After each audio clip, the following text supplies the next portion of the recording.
Chapter 1. The Right to be Rich. Whatever may be said in praise of poverty, the fact remains that it is not possible to live a really complete or successful life unless one is rich. No man can rise to his greatest possible height in talent or soul development unless he has plenty of money. For to unfold the soul and to develop talent, he must have many things to use, and he cannot have these things unless he has money to buy them with. A man develops in mind, soul, and body by making use of things, and society is so organized that man must have money in order to become the possessor of things. Therefore, the basis of all advancement for a man must be the science of getting rich. The object of all life is development, and everything that lives has an inalienable right to all the development it is capable of attaining. Man's right to life means his right to have the free and unrestricted use of all the things which may be necessary to his fullest mental, spiritual, and physical unfoldment, or, in other words, his right to be rich. In this book, I shall not speak of riches in a figurative way.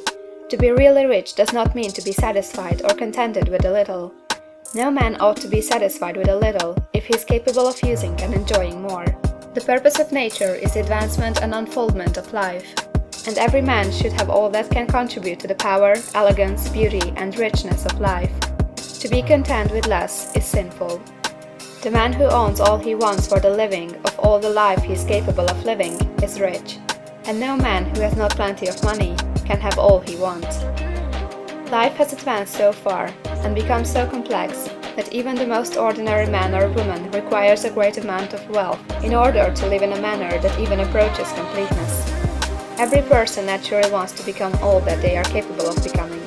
This desire to realize innate possibilities is inherent in human nature. We cannot help wanting to be all that we can be. Success in life is becoming what you want to be. You can become what you want to be only by making use of things, and you can have the free use of things only as you become rich enough to buy them. To understand the science of getting rich is therefore the most essential of all knowledge. There is nothing wrong in wanting to get rich. The desire for riches is really the desire for a richer, fuller, and more abundant life, and that desire is praiseworthy. The man who does not desire to live more abundantly is abnormal, and so the man who does not desire to have money enough to buy all he wants is abnormal. There are three motives for which we live. We live for the body, we live for the mind, we live for the soul. No one of these is better or holier than the other. All are alike desirable, and no one of the three, body, mind, or soul, can live fully if either of the others is cut short of full life and expression. It is not right or noble to live only for the soul and deny mind or body, and it is wrong to live for the intellect and deny body or soul. We are all acquainted with the loathsome consequences of living for the body and denying both mind and soul, and we can see that real life means the complete expression of all that man can give forth through body, mind, and soul. Whatever he can say, no man can be really happy or satisfied unless his body is living fully in every function, and unless the same is true for his mind and his soul. Wherever there is unexpressed possibility, or function not performed, there is unsatisfied desire. Desire is possibility seeking expression, or function seeking performance. Man cannot live fully in body without good food, comfortable clothing, and warm shelter, and without freedom from excessive toil. Rest and recreation are also necessary for his physical life. He cannot live fully in mind without books and time to study them, without opportunity to travel and observation, or without intellectual companionship. To live fully in mind, he must have intellectual recreations, and must surround himself with all the objects of art and beauty he is capable of using and appreciating. To live fully in soul, man must have love, and love is denied expression by poverty. A man's highest happiness is found in the bestowal of benefits on those he loves. Love finds its most natural and spontaneous expression in giving. The man who has nothing to give cannot fill his place as a husband or father, as a citizen, or as a man.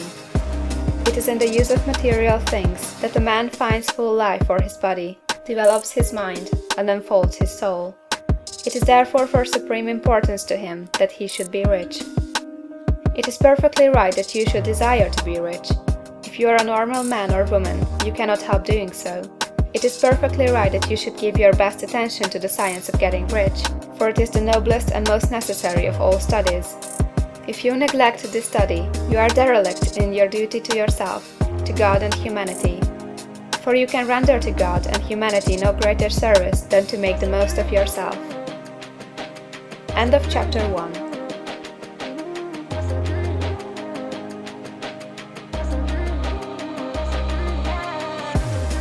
People think I deal in finances, but my real currency is knowledge. I trade information, and it has made me very wealthy.